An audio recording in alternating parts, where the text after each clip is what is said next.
Hey guys, how's it going? MasterBucks here, and welcome to this episode of Bradford City Road to Glory Career Mode, episode 5 we're up to now. We've only got 3 games in this episode. The first one will be against Stevenage in Football League 1, but yeah, before we get on with the commentary, guys, I will let you all know that I do have episode 6 up and ready and waiting, but all we got to do is hit 3,000 likes. So as soon as we can hit 3,000 likes on this episode, as we have done in the past with other Bradford City RTGs, then I'll upload the next episode. So yet again, as soon as we hit 3,000, then I'm going to upload episode 6. And of course, we had a shot there, which was pretty close. It was more of a low cross than a shot, but it didn't unfortunately end up. A cross into the box, which was headed in by Yates of all people, who's in the middle, but wasn't able to pull up, wasn't able to direct it into the corner. Too close to the keeper, saved and dealt with. So yeah, at the moment we played 5 games in the in Football League 1. We're doing pretty well. We're yet to drop points. I keep saying drop points. No, we're yet to lose a game, which is good. And you know, playing on world-class difficulty, honestly, I think hopefully it'd be a while. But look at this, good passing and moving. And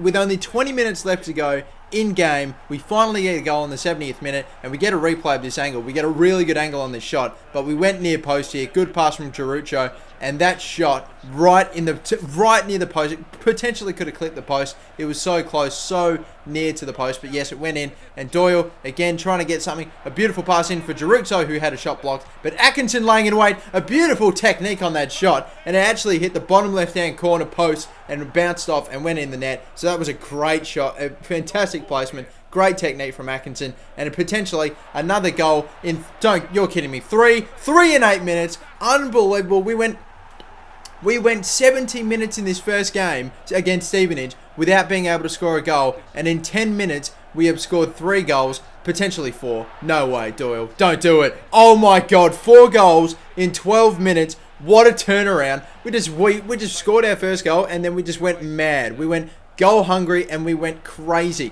But anyway, we got Stevenage on the ball. McArdle trying to defend, doing a somewhat okay job. Meredith keeping him. It's an awkward cross in, but it's still well delivered. And that somehow he climbed up above my 2 defenders and was able to head it in. But thankfully, we just had an absolute onslaught of goals in that last 15 minutes, so it really doesn't count for anything. But they go through again with another lob through ball in. This time, good placement. Keeper saves it, but it goes underneath him and still rolls in the net. So we can see 2 goals. Do we concede any more? Is there a comeback, a miracle comeback? No, there isn't. We still win the game 4-2.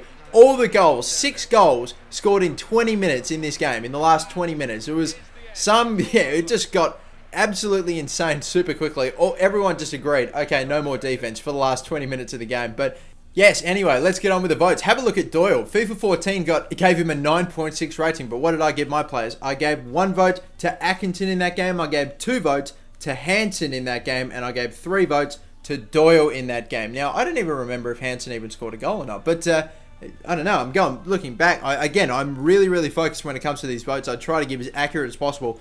But yeah, I think Hansen did put in a good performance. Maybe he scored did he? I don't know. There were like 4 goals scored in that game within so quickly. I lose track. But yeah, no, Doyle was always going to get the maximum votes for that one. He was always going to get the 3. And now, from one Football League 1 game to another Football League 1 game, we're going to be playing against MK Dons, who I'll actually say, guys, was a team that I was kind of potentially considering to do the Road to Glory series with, but I, of course, in the end, ended up going with Bradford, and I hopefully you guys agree and I made the right decision. But there were definitely a few teams that I was looking at, but MK Dons was one of them. But I didn't end up doing them. I ended up doing Bradford City. Bradford City were always not really an obvious choice, but a team that I was really interested in doing it in a career mode with. And anyway, Jones playing this game. Gary Jones, of course, I hope it's Gary Jones actually. I know it's G Jones, but I'm very confident it's Gary, but I'm not 100% confident. Anyway, the cross in was actually on target. It was trying to get it into Hansen, but it was on target, and if the keeper wasn't looking, that probably would have gone in. But Darby, a very nice pass from our right back, and Moroso got the ball, had a shot just wide again.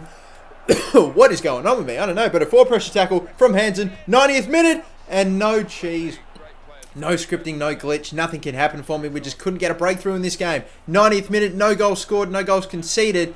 And yeah, that was the chance of the game. Hansen taking a shot from outside of the box, couldn't get it on target. But their keeper was on fire. I had a few shots, and he pulled off quite a few saves. But anyway, I believe this could potentially be our first goalless draw of the season. I'm not too sure. But anyway, they're the votes. I ended up playing Steed in this game as well, who was loaned in striker that I'm probably not going to give too many games to. But either way, the votes for that game, Bates got man of the match for FIFA 14. I gave 1 vote to Jamison, 2 votes to Bates, and 3 to Bennett. So, yeah, 2 votes. I think, 2 votes for FIFA 14's man of the match in Bates, but Bates did do very well. But Bennett, despite the lack of goals, Bennett still did very, very well. And it looks like Hansen actually picked up an injury, a sprained knee for 3 weeks. So that sucks, but that probably means that we're going to have to give guys like Steed and McLean a little bit more of a run. Jaruxo seems to have been it used to be Hansen at the start of the season, who used to be the main striker, the guy that I was always looked to, because he was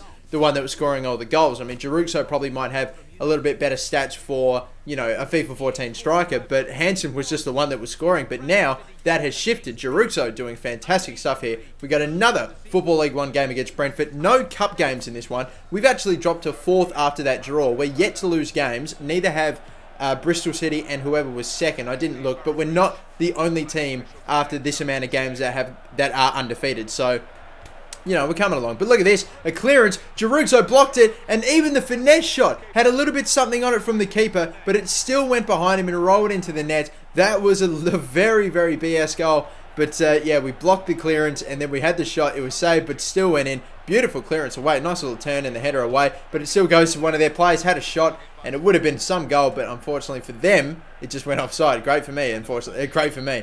But anyway, Doyle, again, falling on the loose ball. We pass it out. Jaruxo, anyone in the middle in support. McLean, another through ball. Jaruxo running and running. He's being tugged by a shirt. His shirt's being tugged by a defender, but he still powers it in the bottom right-hand corner. And Jaruxo scoring 2 goals now. One was a little bit meh, but that one, beautifully well worked, and a powerful finish from Jaruxo. Atkinson there. Carlos Pinto coming through with a cross into Atkinson. Nice shot. It's blocked. Another tackle goes to their keeper. They pick it up. And, from that on, we went in half-time at a 2-0 lead. That was some poor defending on my part. Greg actually went on through. I tried to tackle, got a lot of the ball. It went flying. I thought it was clean. Apparently not. It's a red card. And Bates, I believe, yes, in the 47th minute, we're going to have to go a whole half without Bates now. I did make a few changes. That sucks so much. Bates, we had a tackle, but it's up for debate. I know that he was the last man. It looked like he definitely got a shitload of the ball. Whether he got his ankle first, I don't know. I'm a little bit skeptical, but that's only because I'm the one. It's going to be a biased opinion. And to make matters worse, they score from it as well. So I've lost a player. It was right on the edge of the box, and they still scored. But McLean could potentially get one back. Tries to chip, hits the keeper. It's still on target. Running through, still went in. Oh, wow, there is so much AIDS in this game, in this one game. Look at this chip. It actually went right on the fingertips of Lee, their keeper, and it just went soaring up in the air. You don't often see the replay angles that show you the top of the grandstands, but it went soaring right up in the air.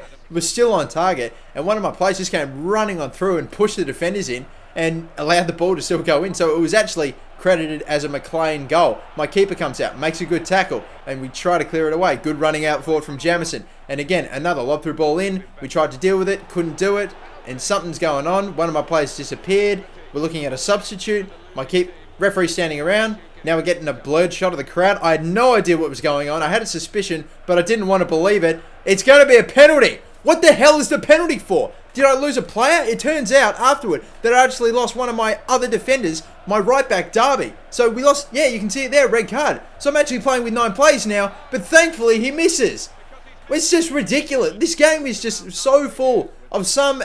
I don't even know what's going on. But still, we still have the lead. We just need to defend a shot. It was saved, but it went behind him and rolled toward the net. And one of their players came charging in and headed it. We made the save, but it still went behind him. Look at this. Save, but it still got behind him and was rolling into the goal. And it probably would have gone in the goal despite one of their players running in. We still win the game, though, so I can't be too upset. But how much ridiculous shit, not just for the other team, but for me as well with that goal from McLean. That was a ridiculous, crazy game, but we still got the right result. So, again, I cannot be too upset. But, the votes for that game. Man of the match went to Jaruxo. I gave 1 vote to McLean. I gave 2 votes to McArdle. And I gave 3 votes to Jaruxo. So, yes, we both, me and FIFA 14, both agreed that the 3 votes had to go to Jaruxo, who, again, has been absolutely tallying up quite a fair few votes recently. And, we did lose 2 players for our next game, Derby. And I believe, who's the other one? Bates. That's right. So that was just ridiculous. But either way, yes, that's done. And now before I leave you and I'll of course let you all know that again, 3,000 likes and we will be uploading the 6th episode as soon as we hit it. I will let you all know what I'm doing now is I decided to send my 2 scouts out that obviously aren't very good, but I'm going to send them out and I'm going to have them looking specifically for players that I can pick up right now or in the next transfer window on pre-contract. So players that I can just pay for their wages and then, players that I can just get for wages, pay their wages, and then they'll immediately come to me at the end of the season, at the start of next season, and I won't have to pay like a fee to a club. It'll just be purely for wages. It is pretty much like free agency, but I'm just getting them from another club at the end of their contract. So that's what I'm specifically going to be searching for over the next couple of months. They're all the players that I'm thinking about getting in the transfer window. And it should hopefully be able to save me some cash, and we should be able to pick up a few awesome players. But still, that's it for me. Thank you for watching. 3,000 likes, guys. See you later. Bye-bye.